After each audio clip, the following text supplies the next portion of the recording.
Good day, everyone. I'm Cheryl T. Amoges, the reporter for today. So, my topic is all about Lesson 5, Things to Consider in Planning Instruction in Mathematics in the Primary Grade.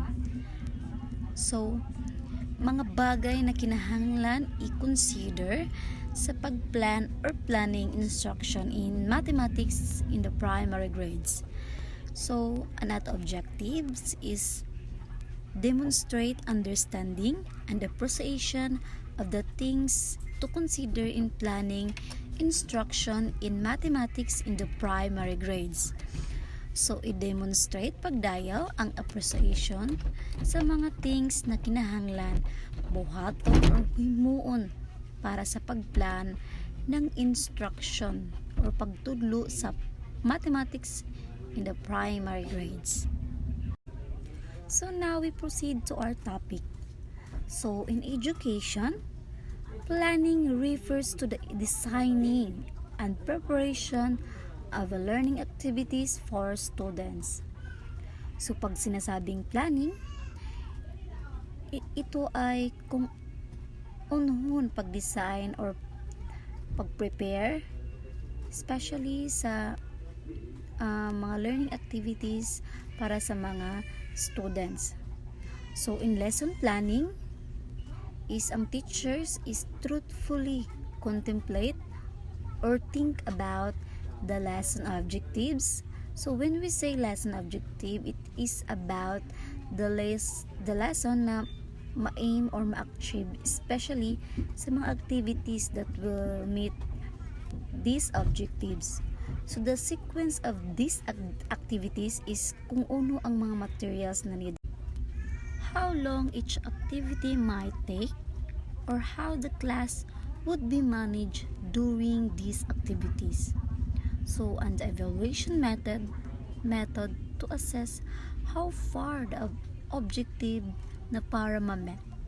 So this lesson enumerates the things na dapat i-consider in planning instruction in mathematics in the primary grade. So now we proceed in the 5 important elements in the lesson planning that we need to consider: the content, objectives, students, learning environment, and the availability of resources. So first is the content. So research the subject matter that we will be teaching. So we should consult the curriculum and teaching guide published by DepEd. So aside sa mga books, we can also visit na mga websites that will give us the information na connected or relevant sa subject area. So of course, we need to be more careful kay basi ma-plagiarize kita or makakuha kita ng mga wrong information. So we need to be careful, and also we need to master the content. Kinahanglan nato reviewon pagtadong ang lesson before kita magtudlo. Kaya remember na we cannot give na wala sa ato. So diba dili kita gusto magtudlo ng wrong content sa mga bata. So ana lang pangani na it easier to learn than to unlearn. So diba lisod na mabalik ang sayop na yatudlo na nato sa mga students. So kita na mga teacher have a big responsibility as a teacher. So dapat kinahanglang ato gayud i-master anato content. So next is the second is the objective. So before you begin planning, you need to know what specific knowledge and skills you want your students to develop during the lesson or unit.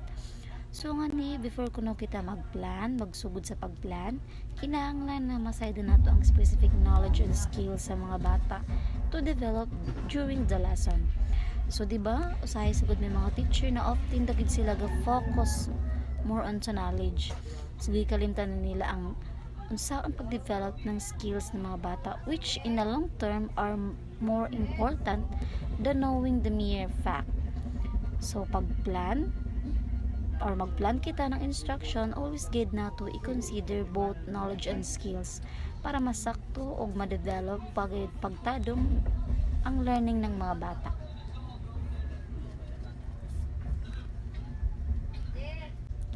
So for example, di ba yung teacher na more on the focus dagit siya sa knowledge ng mga bata.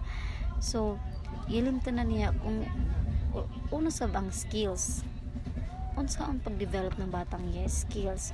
So for example, ang bata bright siya tapos di siya ma-participate sa mga events like in mga sports. So kita as a teacher, we need to encourage our student na para ma-develop ang nila skills sa sports. Di na kita mag-focus more on sa knowledge ng mga bata. So dapat kid duha gid knowledge and skills. Pareho yan sila importante para na ma-develop sa mga bata. So, kita na mga teacher, we need to encourage them. So, next is the students. Get to know your students, where they came from, what their interests are, what they already know, their learning style, attention span, special needs, and etc. So, this will help us na ma-determine ang students' needs.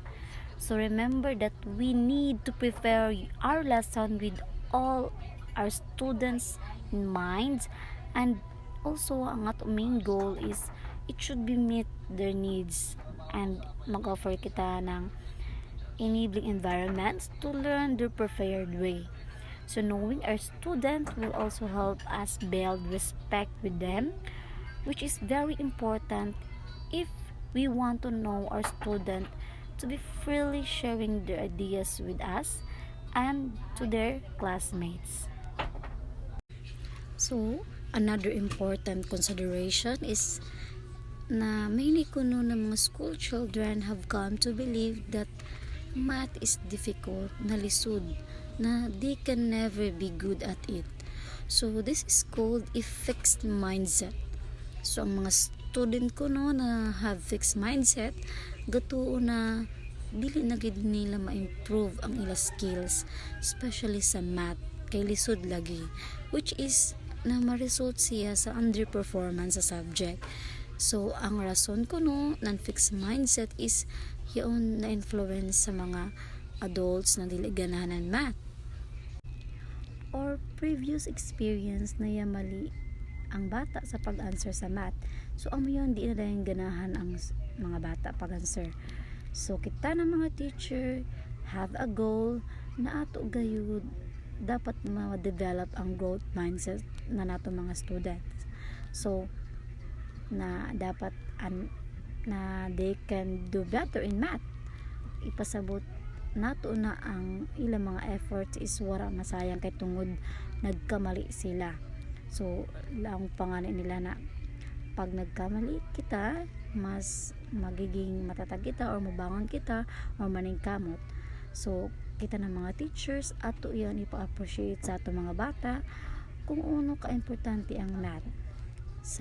So mga previous studies ko na ang mga students who have a growth mindset, they perform better in school than those sa mga fixed mindset.